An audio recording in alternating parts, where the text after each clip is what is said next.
de la vejiga. Entonces, corresponde a muchos segmentos de este trayecto. ¿Listo? Ahí vamos definiendo. Son procesos infecciosos que cursan con síntomas urinarios. En la primera clase hemos desglosado los síntomas urinarios, ¿no? Generales: poliuria, colaquiuria, dolor dorsal, disuria. Entonces, todas esas molestias las vamos a tener, probablemente unas más que otras relativo al segmento al que esté afectando. Dolor suprapúbico no asociado con la adicción.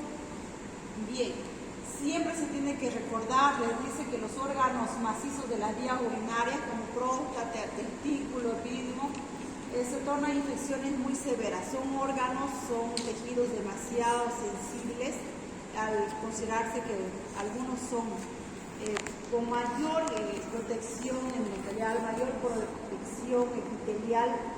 Entonces llega a tener una mayor sensibilidad, ¿no?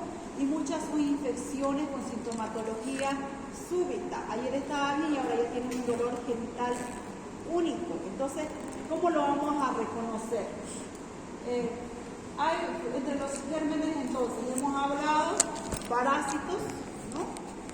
Virus, hongos, bacterias, que son las más frecuentes que se podría producir por la virulencia. O sea, la infección tiene mucho que ver de la capacidad del huésped, que somos nosotros, ¿no? Y de la virulencia del germen. En relación a la virulencia significa la capacidad de infectar que tiene, qué tan virulento es, qué tan intenso en relación a producir una infección. Dentro de eso, entonces, hacemos clasificaciones de gérmenes. Y en relación a las bacterianas, vamos a considerar bacterias gram positivas, gram negativas. De esas, ¿cuáles son las más frecuentes? ¿Cuáles nos vamos a encontrar más en la clínica? El germen más frecuente, para empezar, estuve revisando literatura del año de los 90, entonces ha sido la coli. Hasta ahora, en lo que es el libro del año pasado, y este examen de la presidencia para España, sigue considerándose en los artículos la E. coli, la Proteus mirabilis, ¿no? Y entre los grados positivos está ocupando uno de los primeros lugares de Staphylococcus aureus. Entonces, es necesario saber de la frecuencia, y ahí entonces vamos a hacer el laboratorio de sus clases de lo que es estadística, ¿no? Considerando los índices de cada región, cada zona, o de acuerdo a cada segmento que corresponda. El más frecuente relativo a infecciones, entonces, es el femenino. El femenino por el tamaño de uretra, o sea, por la mayoría de las infecciones, ¿no? Relativo a genitales urinarios corresponde a vía ascendente, ¿no? Puede ser una vía hematógena, puede ser una vía ascendente, puede ser una vía por continuidad o por vecindad, puede ser una vía linfática. Entonces, la vía ascendente en el sexo femenino, por la herida fisiológica que se tiene en la vía vaginal, entonces el ascendente, la uretra corta, se tienen infecciones mucho más frecuentes, ¿no? Mucho más frecuentes. En cambio, en el hombre no, justamente por el tamaño del uretra. Entonces, hablamos en relación a la E. coli, les nombra mucho de lo que llegaría a ser sus fimbrias, la fimbria P. Hay distintos tipos de vellosidades alrededor de esta bacteria gram negativa, anaerobio facultativo. Entonces, alrededor les dicen que hay muchos como cadenitos, como velitos, y eso facilita la adherencia a los tubos epitelios que corresponden, tanto a lo que son los uréteres, a los epitelios de la cavidad vesical. Entonces, esas fimbrias, ¿listo?, se adhieren de tal modo que hace que haya una colonización, ¿no?, por la intensidad de la fijación, la adherencia que tiene esta bacteria. Mecanismos de infección o vías. Tenemos entonces la de continuidad vesical. Ahora, fíjense que la vía fecal, perifecal, perianal es un medio de continuidad bastante frecuente. Todas las enterobacterias tienen la facilidad de hacer una vía ascendente. Dentro de eso está Serratia, Proteus mirabilis,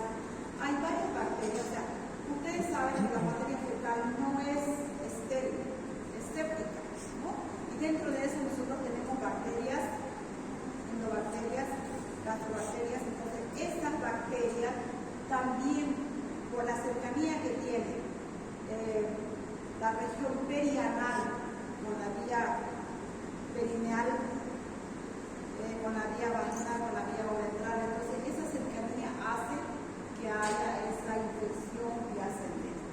La vía hemática. En relación a la vía hemática, pues mayormente se trata de infecciones bastante complejas de origen de otro foco. Por ejemplo, en el caso de la tuberculosis que nosotros hemos avanzado a la anterior clase, pueda que haya primero una infección pulmonar, ¿cierto? La primera infección que tiene empieza por vía sanguínea, haya podido hacer una siembra a distancia y mayormente tiene afinidad por donde mayor recorrido hace la sangre. Puede hacer una siembra en lo que son el tejido renal, uréteres, vejiga, ¿no? Entonces, hay otra infección, puede ser una estafilococia cutánea que se ha hecho una bacteriemia, una sepsis, y la sangre haya llevado bacterias justamente a estos tejidos. Puede llevar, puede ser siempre lo que puede ser el pulmón, el cuadro. Pero relativo a esto puede ser un origen que haya habido primeramente un foco de infección, ¿no? De inicio. El ascendente, acabamos de mencionar, las vías linfáticas son las menos frecuentes. ¿Listo? Ahí hemos hablado de las filarias en la anterior clase, que es frecuente. Mecanismos de defensa. Ahí viene la pregunta, ¿por qué es necesario acidificar la orina? ¿Y qué ácido, qué pH tiene la orina? A mayor acidez, mayor disuria. Por eso, la orina en procesos infecciosos se tiene que alcalinizar. ¿Listo?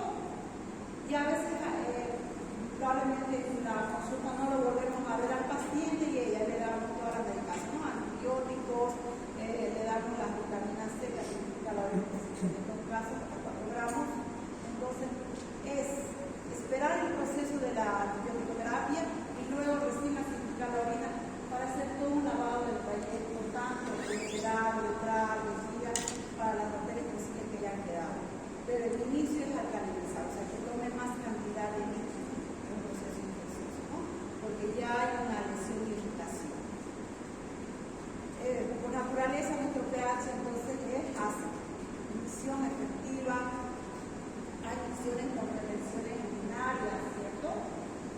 Entonces, todo líquido que se llega a retener en una cavidad es un foco de infección.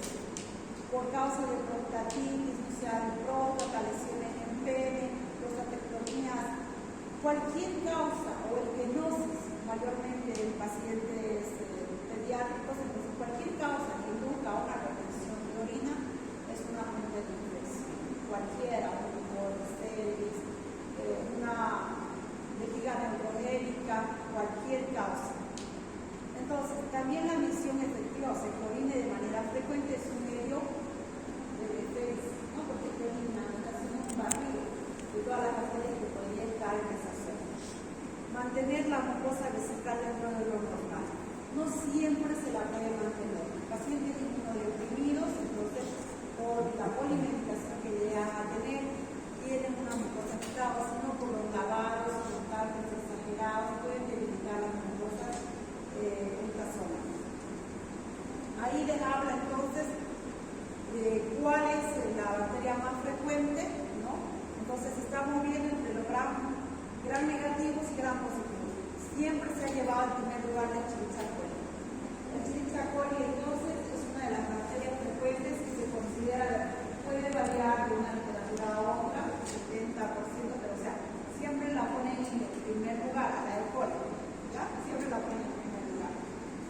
Luego viene Klebsiella, frutos linfales, las enterobacterias, estas corresponden a los bacilos, a las bacterias negativas, mayormente anaerobias.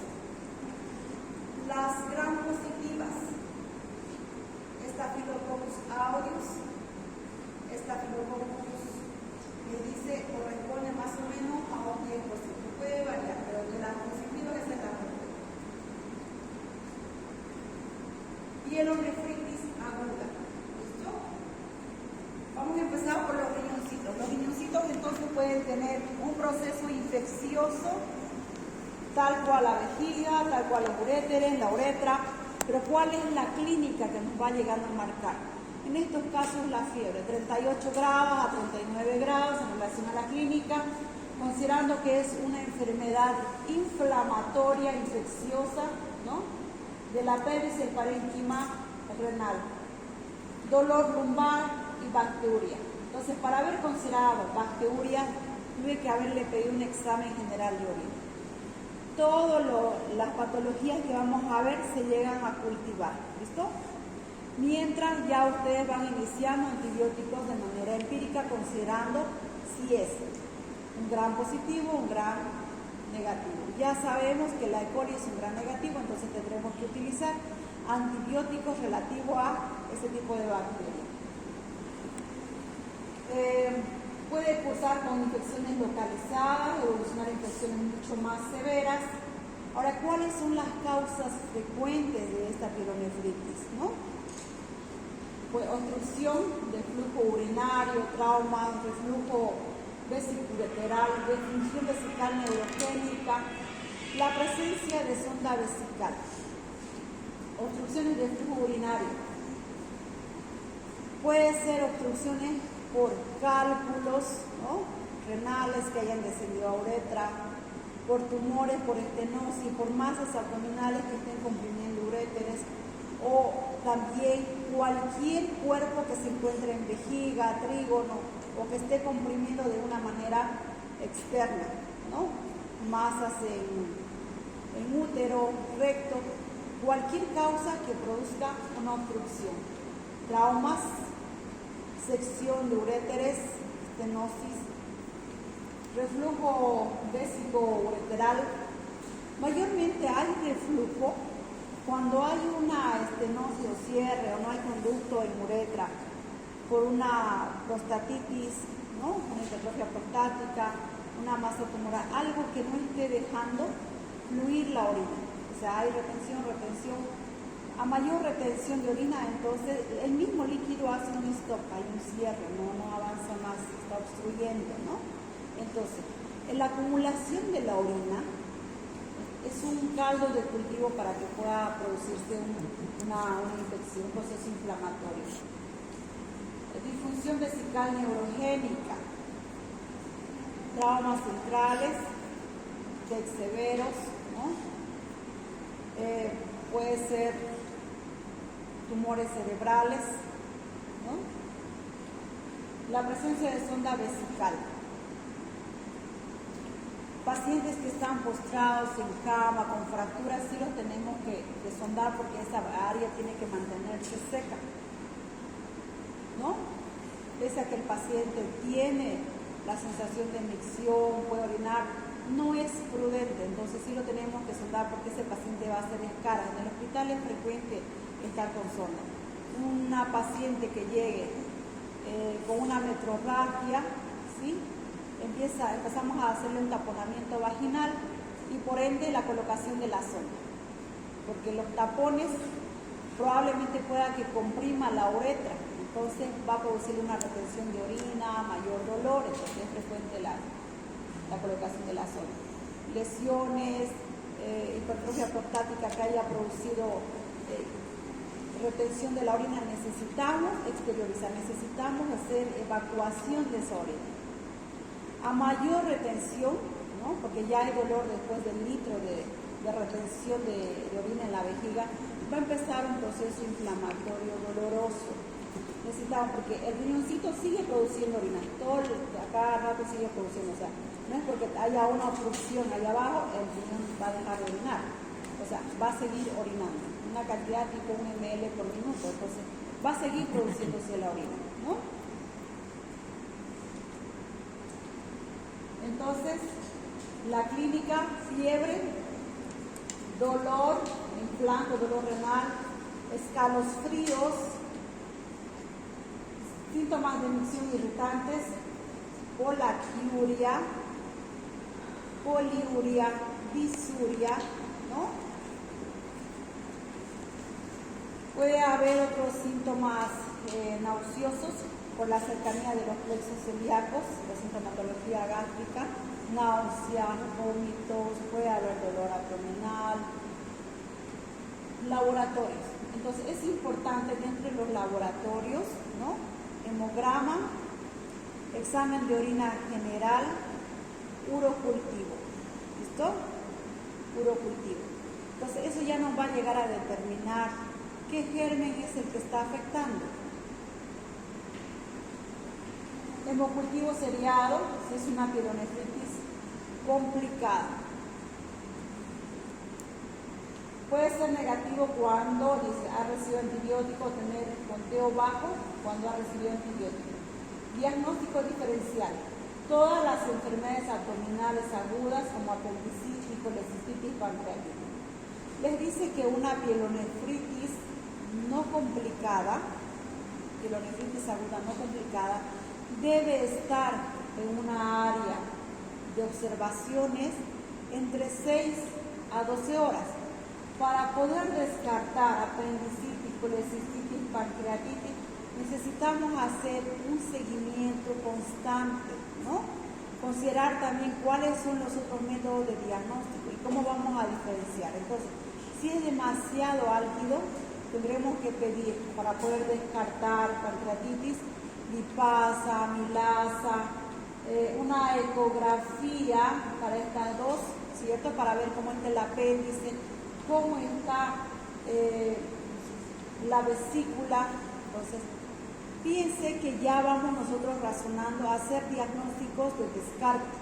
Tenemos ese tanto. Entonces, una vez que ya ha cumplido ese tanto de observación, ¿no? Eso es lo ideal, el paciente ya puede ser liberado para consulta. Les dice que en 48 a 72 horas se le debe hacer control con pruebas analíticas. O sea, le volvemos a pedir lo que es un hemograma, volvemos a pedir lo que es un examen general de orina, ya no cultivo, pero ya está cultivando y el paciente está ya con antibiótico terapia. Ahí ahora viene lo que es la pielonefritis complicada, ¿no? O con estado general alterado. No siempre viene el paciente solo con la patología de pielonefritis, la infección del riñoncito. El paciente pueda que tenga diabetes, ¿no? Sea hipertenso, ¿no? Y de paso tenga una celulitis en pierna. Fíjense que las comorbilidades que tenga el paciente o factores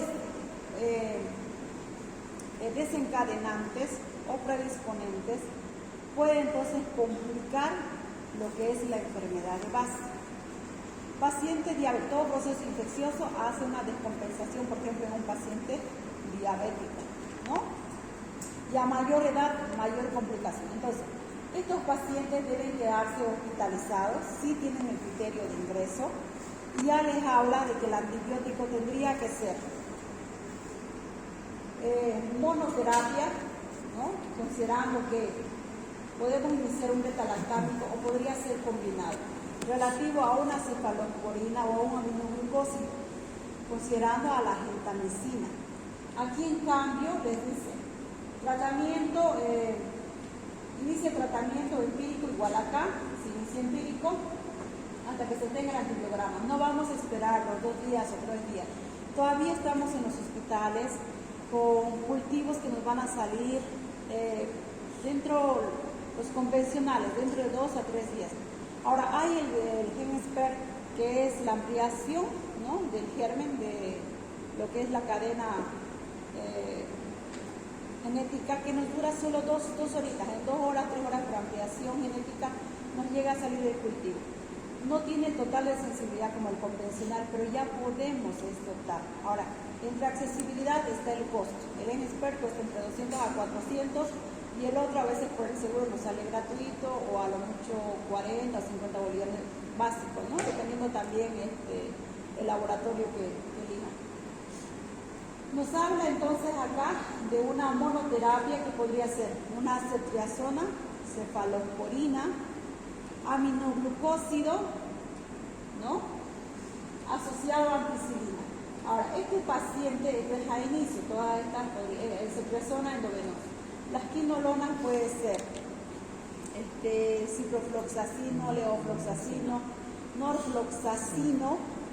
Eso ya es manejo a inicio si es que está todavía con fiebre y está dentro de 6 a 12 horas.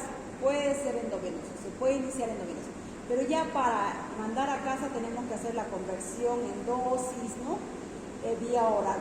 Y son antibióticos que debemos elegir, los que podemos colocar por vía endovenosa o vía parenteral, como quieran llamarle, que podemos modificar la misma medicación a vía oral. ¿Listo? No se disparen con la medicación antibiótica, empiecen a tratar la parte sintomatológica hasta determinar de qué proceso se está tratando. A veces ya el paciente está descompensado, ya iniciaron con piperacilina, tazobactam, le han puesto vancomicina, no ha respondido 2 días y le han rotado a imipenem y le mantienen otro antibiótico más. O sea, vayámonos con calma, ¿listo? Pero no nos perdamos de que un proceso infeccioso, o sea, tiene que ir a cultivo, tiene que irse el paciente en una adecuada condición, tenemos que determinar si es complicada o no complicada. Entonces, considerando los factores de riesgo que tiene el paciente se va o se queda. Se inicia entonces acá bien una biterapia o una monoterapia, ¿no? Aquí por favor, puede ser imipenem, puede ser meropenem, sobre todo, el tratamiento 14 a 21 días. Las pielonefritis crónicas corresponde a unas pielonefritis agudas a repetición no adecuadamente tratadas, ¿no? Es un daño renal que aparece tras pielonefritis aguda a repetición. Claro, es repetitiva. Mayormente terminan en infecciones, en insuficiencias renales, porque produce la infección bacteriana, de acuerdo al germen, en este caso la E. coli, produce necrosis tubular, ¿no? Ya se mete a lo que es el riñoncito, a lo minucioso. Entonces puede ser una insuficiencia tipo renal. Aparecen cicatrices en el parénquima, la cápsula, o sea, hay ya una deformación de lo que es el tejido renal, córtico-medular. Entonces, a mayor lesiones, mayores cicatrices, ¿no? Mayor defectos en poder hacer su funcionabilidad. ¿Cuáles son las causas comunes de que haya una reinfección renal? Cálculos, reflujos vesiculoterales, que es una de las causas más comunes.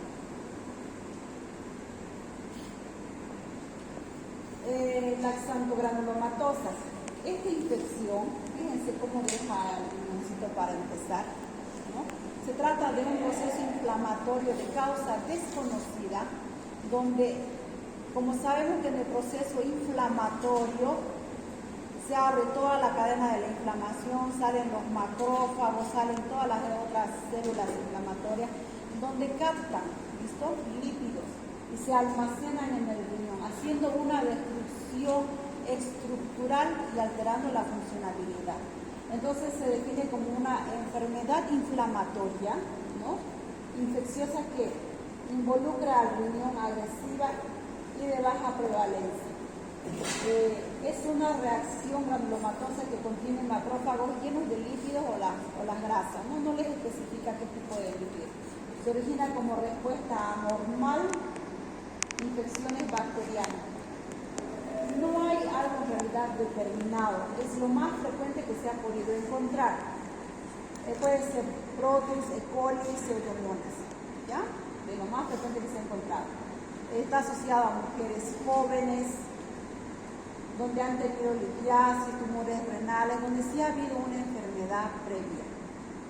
Ahora, ¿cuál es la sintomatología? Igual hay fiebre, igual hay dolor renal, como una pielonefritis aguda, o dolor abdominal, masa palpable y pérdida de peso. En una pielonefritis aguda no hay masa palpable y tampoco hay pérdida de peso, ¿no? No hay pérdida de peso. Cuando hay una pielonefritis a repetición, considerando la pielonefritis crónica, ya nos vamos a exámenes de imagen. Entonces, siempre nos va a ayudar a determinar, dentro de los exámenes de imagen, una ecografía abdominal, haciendo la especificación abdominorrenovesical. En el varón, abdominorrenovesical prostática. ¿Listo? Entonces, acá en los diagnósticos va a haber una eritrosedimentación, ¿no?, una lisis una hemólisis, ¿no?, elevada, leucocitosis. ¿Qué utilizamos? Ecografía, tomografía, resonancia magnética. ¿Cuál es el diagnóstico que nos da certeza? La histopatología. Hacer biopsia es la forma como vamos a determinar de que se trata de esta patología. El tratamiento es deficiente a lo que llega a ser los antibióticos, pero siempre se inicia para hacer una cobertura con antibióticos. Es hacer una nefrectomía, hacer un retiro de riñón. Ahora, si es bilateral, ¿no?, o es monorrenal, que tiene solo un riñoncito y pasa esto, estamos hablando que el paciente va a tener una insuficiencia renal crónica, ¿no? No va a poder orinar, no va a poder hacer filtrado de todo lo que es los azoados, no va a poder eliminarse.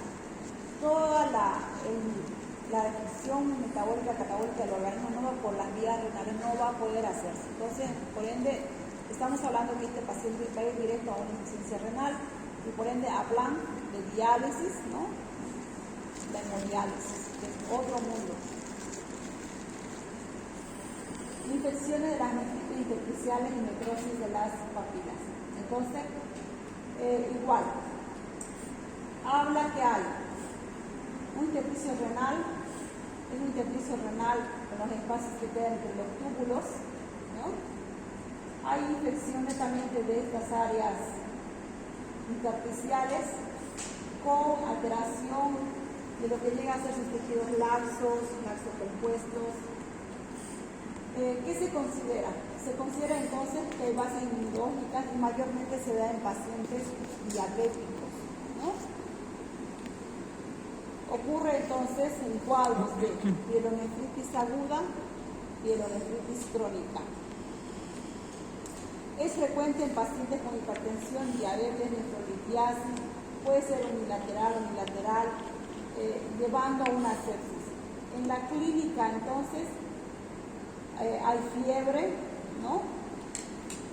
Se presenta como un proceso inflamatorio tipo alérgico, donde la eosinofilia va a estar mucho más elevada, no superior. Mayormente se da un proceso de reacción al alopurinol, captopril, furosemida, vancomicina. ¿Cuándo se usa el alopurinol?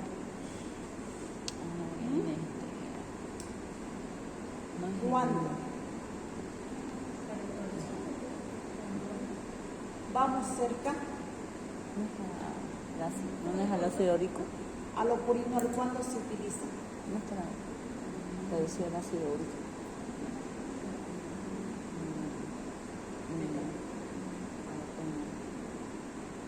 Cuando tenemos la uremia alta. ¿Cuándo tenemos la uremia alta?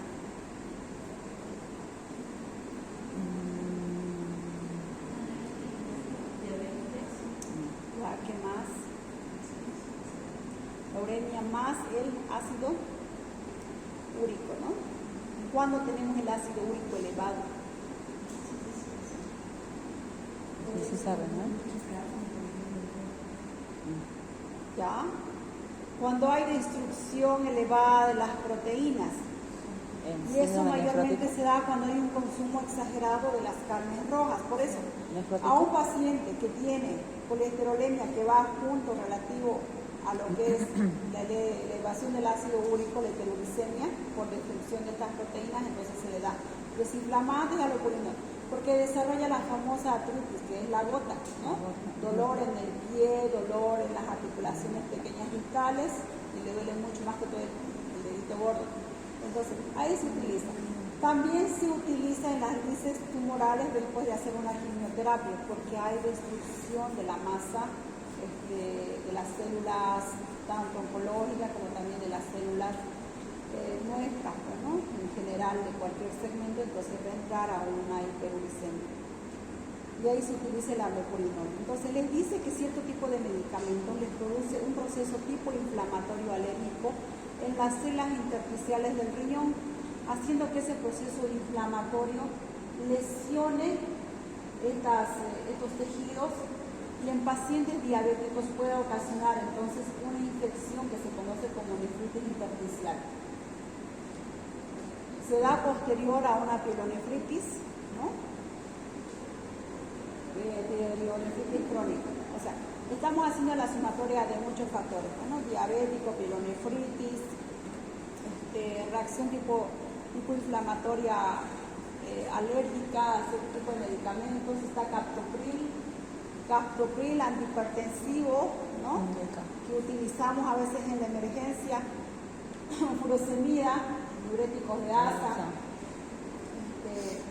Fíjense que son muchos medicamentos, etcétera, son varios. Diagnósticos laboratoriales, urocultivo con antibiograma. Alguna vez, ¿no? Ha venido el laboratorio y me ha reclamado, doctora, usted no dice acá antibiograma. Mayormente, muchos ya automáticamente hacen urocultivo y ya no nombramos con antibiograma. Pero no faltó uno que me reclamó en lo personal y me dijo, pero usted no pidió antibiograma, porque yo le reclamé, necesito el test, ¿no? ¿Qué dijo? Usted testó esta bacteria, ¿no? Usted no pidió. Por si acaso, asegúrense que su formulario tenga, pues, ¿no?, la solicitud de antibiograma más el urocultivo. ¿Tenía razón? Sí, tenía razón. Tratamiento: combatir la infección, evitar las insuficiencias renales, atención multidisciplinaria, va con el endocrinólogo, reumatólogo. Infección urinaria por absceso cortical. En lo que es el riñoncito, cuando ustedes ven en una figura, la parte externa al riñón, después de hacer la facies renal, la fase de Gerota, ¿cierto? La cápsula de Gerota, está la cortical, está una masita exterior y va lo que es el tejido medular. Entonces, les dice que hay un acúmulo de pus, ¿listo? Que está entre esos dos tejidos. Frecuente por una bacteria gram positiva, en este caso el Staphylococcus aureus, ha llegado por vía hematógena. Con frecuencia se produce en la corteza porque existe menos irrigación y es más frecuente en diabéticos. La clínica: hipertermia, ¿no?, fiebre, malestar general, Giordano positivo, dolor lumbar, náusea, vómito. Ahora, lo del Giordano se ha hablado, ha habido muchos artículos donde ya en lo último en realidad se ha considerado, ¿no?, en las escuelas modernas, donde ya es contraproducente porque le podemos producir lesiones, microlesiones renales al hacer los golpes, porque ya está lesionado. Ahora, todavía estamos con lo antiguo que es, y le golpeamos, ¿tiene dolor? Sí, tiene dolor. Y de verdad, en serio.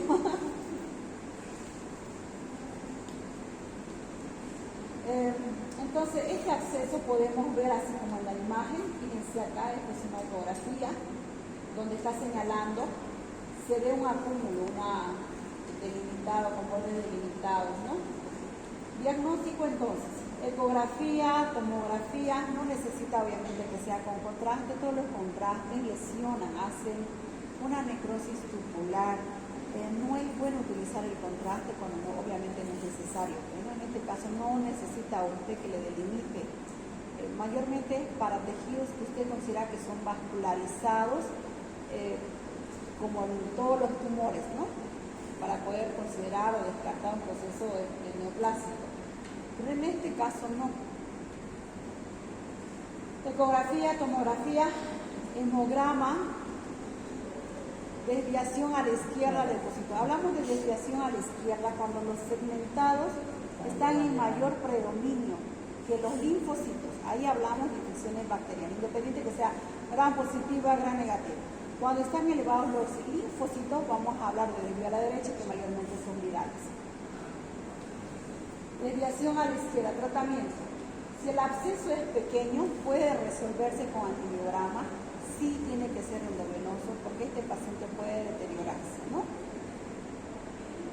Puede llegar a romperse la cápsula del absceso, puede llegar a drenar la cavidad, puede llegar a perforar lo que son las capas renales, lo que es la cápsula renal, puede llegar a drenarse directamente a la cavidad abdominal y hacer una peritonitis, exactamente. Entonces ahí el manejo se vuelve mucho más complejo porque tienen que lavar cavidad, tienen que entrar a quirófano para hacer una limpieza quirúrgica, tiene que entrar a la UCI, o sea, son pacientes para llegar a determinar de manera pronta y hacer que se quede en la hospitalización.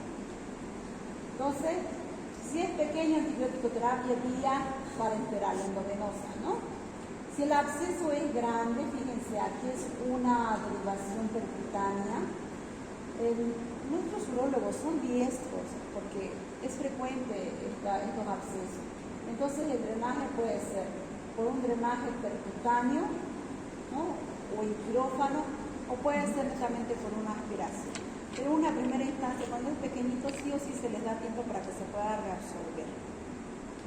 Complicaciones: se puede abrir el tejido adiposo perirrenal y proliferar por el tejido avascular, ¿no? Entonces, acá les habla de la vía hematógena, del absceso perirrenal, que está alrededor de lo que es la cápsula. Fíjense la imagen, lo que les señala, ¿no? Absceso perirrenal, cuando los abscesos se extienden más allá de la fase tejerota. ¿Cuál es la clínica? Fiebre, disuria, dolor, todo lo que es fiebre, donde haya fiebre, siempre va a haber un predominio de escalofrío. Entonces, dentro de la clínica siempre la vamos a considerar, ¿listo? Escalofrío, dolor, proceso inflamatorio, siempre con dolor. Tenemos que hacer un examen de orina que va a ser infeccioso, el hemograma va a ser infeccioso y el diagnóstico relativo a imagen. ¿Listo? Eso nos va marcando y nos va delimitando cómo es el absceso. El tratamiento en relación a antibiótico-terapia y el drenaje puede ser percutáneo. Función aspirativa, todo lo que se aspira tiene que ir a cultivarse. ¿Ya? Esto de las infecciones de abscesos, nosotros en nuestro medio, a lo menos en el oncológico, vemos frecuente en estas pacientes con cáncer de cervix. O sea, ¿cómo llegamos a esto del absceso? Resulta que la masa tumoral del cervix se infiltra en lo que es la vía urinaria y al crecer comprime lo que es la vejiga y lo que es el recto. Entonces, produce una insuficiencia renal congrenal. El paciente ya no orina, entra una anuria por obstrucción de las vías ureterales, ¿no? Ya no está orinando. Entonces los riñoncitos, ¿qué es lo que empieza a hacer? Siguen orinando, siguen formando orina, hacen hidronefrosis. Entonces la indicación en estas pacientes es hacerle una nefrostomía, no nefrectomía, que es el retiro del riñón, nefrostomía como nefrostomía. Entonces, se les hace una vía de drenaje de la orina y a la vez obviamente se les deja de manera definitiva para que pueda salir el orín y toda la materia, azoados, electrolitos, todo lo que tiene que desechar el riñón, ¿no?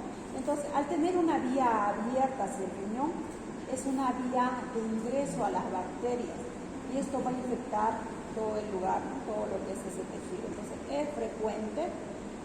Muchas veces solo es el antibiótico y por la misma vía llega a drenar, se le cambia, después de unos 2 días se le cambia lo que son los drenajes y bueno, tiene que exteriorizarse, ¿no? Pero es frecuente.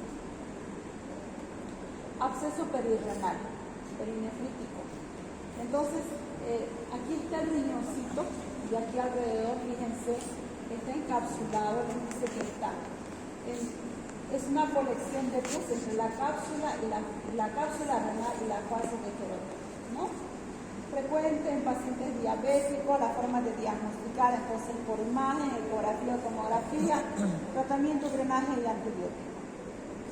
Siempre empezamos con los antibióticos de mayor frecuencia, podemos hacer, dependiendo si el paciente está con un mal estado general o con un estado regular, podemos iniciar con una monoterapia o una biterapia, ¿no? De antibióticos.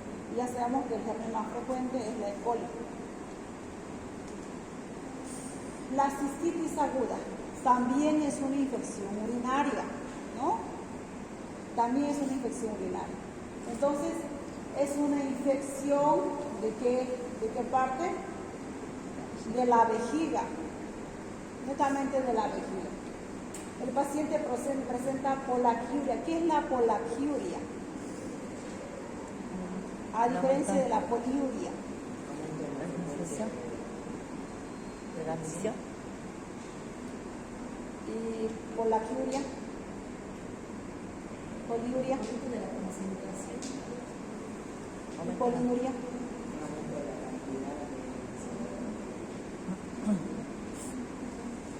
Entonces, causas, ¿no? En hombre y en mujer son variantes las causas, en el hombre mayormente en relación a la fimosis, el tejido, el prepucio que no puede descender del glande, ¿no? Ahí está, un glande con su prepucio descendido, ¿no? Pero en este caso no logra descender. Entonces, hay varios tipos de acuerdo a la gravedad.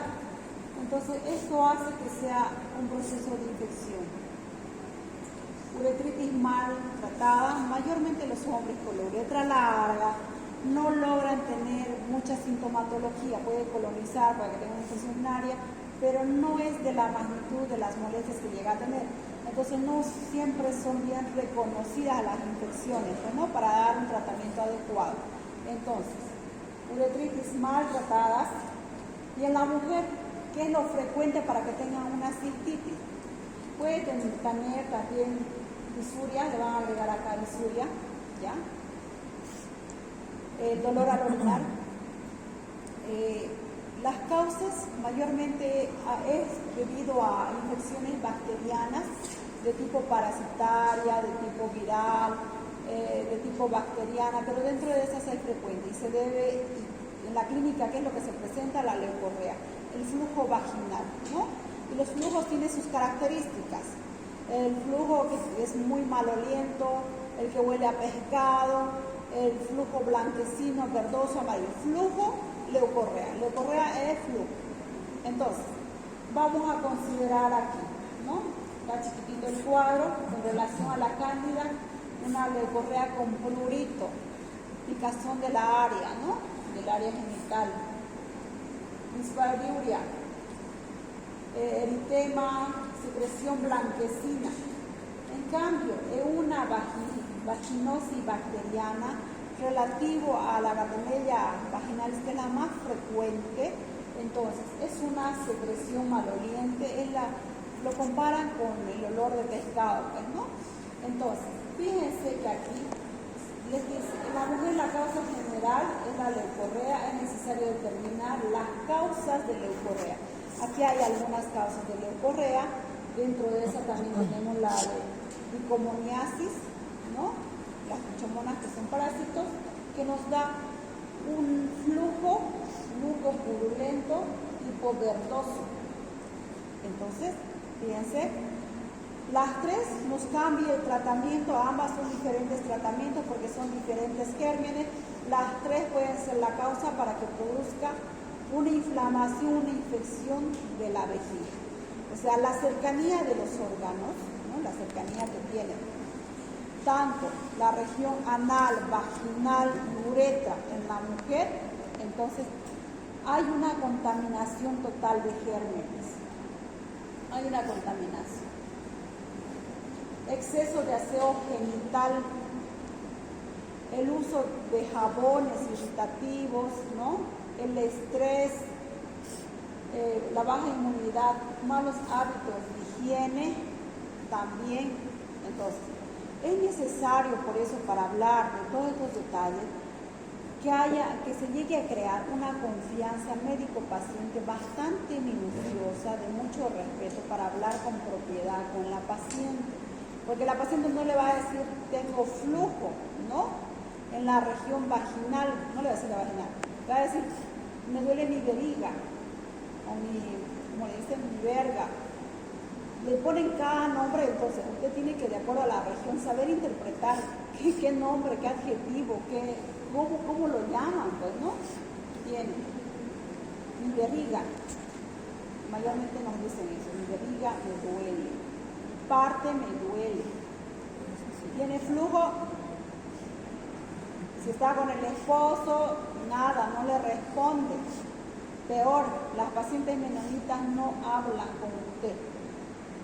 Vienen a la consulta y el esposo, usted le habla al esposo y el esposo le tiene que consultar a la esposa, pero son temas tipo tabú. Entonces, cada cultura varía, cada cultura varía.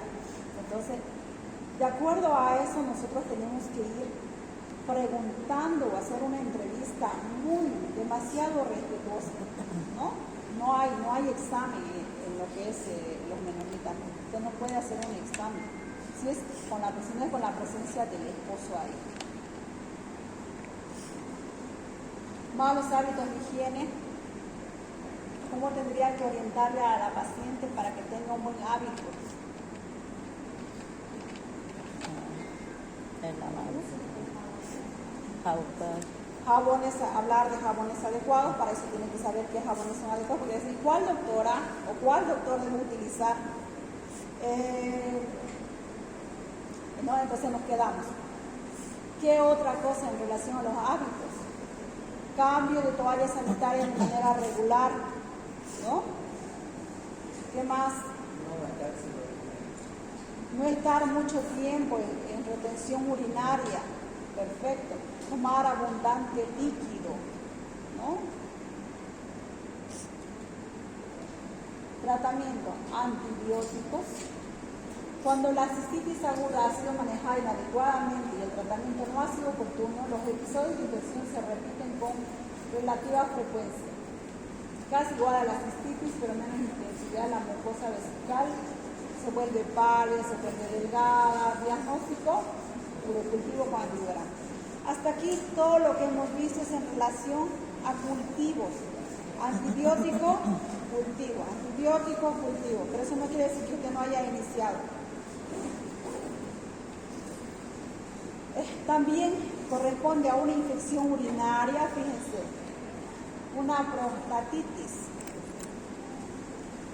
Aunque no crean, como cáncer de próstata nos los mandan desde todo lugar, desde Grecia, porque la próstata se ha llegado a crecer, ¿no?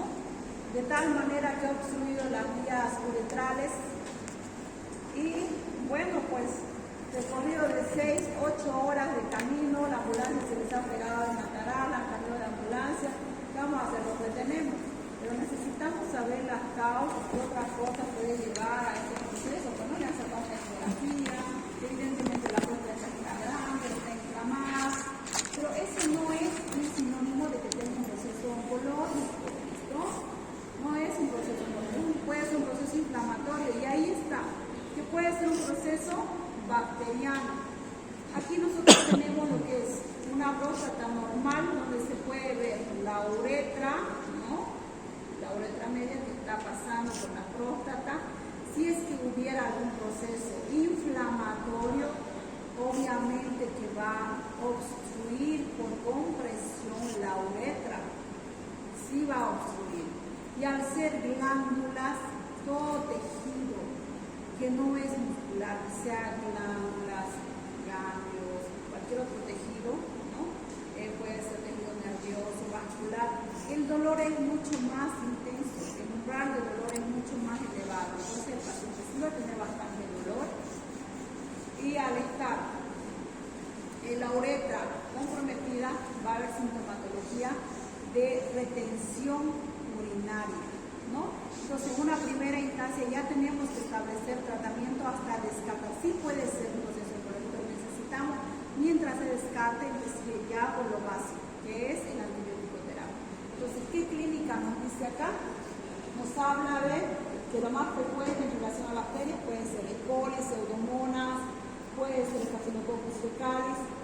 Cuadro clínico: fiebre, mal estado general, mialgias, artralgias, dolor en hipogastrio, dolor en la región perineal. Tratamiento: reposo, ¿no? Baños tibios, hidratación, internación, analgesia, antibióticos. Hasta ahí, tratamiento sintomático. Ahora, ¿cuándo hay las crónicas? Evidentemente, como todas las que hemos hablado, en relación a pielonefritis crónica, a uretitis crónica. Entonces, la prostatitis crónica son las recaídas, ¿no?, de las infecciones urinarias causadas por. A ella se le suma la Klebsiella, E. coli, Pseudomonas, Klebsiella, Staphylococcus fecalis. ¿Mediante qué diagnóstico hacemos? Mediante un cultivo, un espermocultivo con antibiograma. Tratamiento similar a la prostatitis aguda. ¿Ya? Prostatitis no bacteriana, no se conoce causa, ¿no? No hay aparentemente agente bacteriano, se puede relacionar, ahí es ahí cuando le sale cultivo negativo, pero tiene toda la clínica. Puede estar relacionada con los micoplasmas, ¿no? De ahí viene lo que es la ureaplasma, clamidia. El tratamiento antibiótico para clamidias, puede ser acitromicina, eritromicina. Esta es una bacteria que se encuentra en un 70% en relación a los genitales, les dice. En los hombres y mujeres se transmite a través de lo que es el contacto sexual y se puede propagar a través de la sangre y la saliva. Interesante. Entonces, si tiene clínica y tiene urocultivo negativo, inicio o no inicio antibiótico. Inicio antibiótico, ¿no? Porque no siempre van a testar y el cultivo va a salir negativo para este germen. Ahora, ¿cuándo también podría salir negativo el cultivo? Cuando se trata de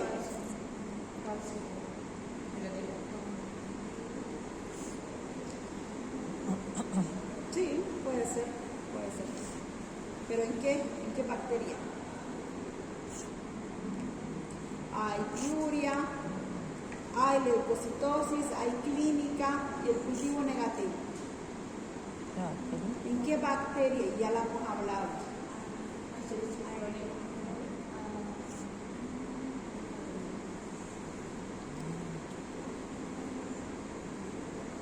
¿Qué germen es el que produce bacteria clínica o urinaria con cultivo negativo y puede tener una prima infección? Estafilococcus aureus. ¿No? ¿Mariología? Puede ser. No he hecho el chaco. La E. coli, no, Estafilococcus. Micobacterio. Algo estaba pensando en TV. Síndrome que sufren aquellos pacientes con molestias vagas en relación en la región genital, pero que no hay antecedentes de infección urinaria. Los cultivos de la secreción prostática son negativos y no se encuentran células inflamatorias. ¿Listo? Pero tiene clínica y se considera una infección urinaria porque hay que tratarla como tal. Probablemente más adelante en ciertos estudios nos lleguen a determinar tal vez algún germen conocido, pero mientras no hay. Se conoce como prostatodynia y se considera que en la definición que es un síndrome no se sabe si está causado por virus, hongos, es autoinmune o se debe a un tipo de estrés, ansiedad, estrés emocional. Nada, pero tiene toda la clínica y no van a encontrar células inflamatorias. Aparte se les debe estimular lo que es el esfínter urinario como el clavosato, ¿listo? Bien, epididimitis aguda. ¿Será que podemos explicar qué es una Dios a Dios que bien me dijeron.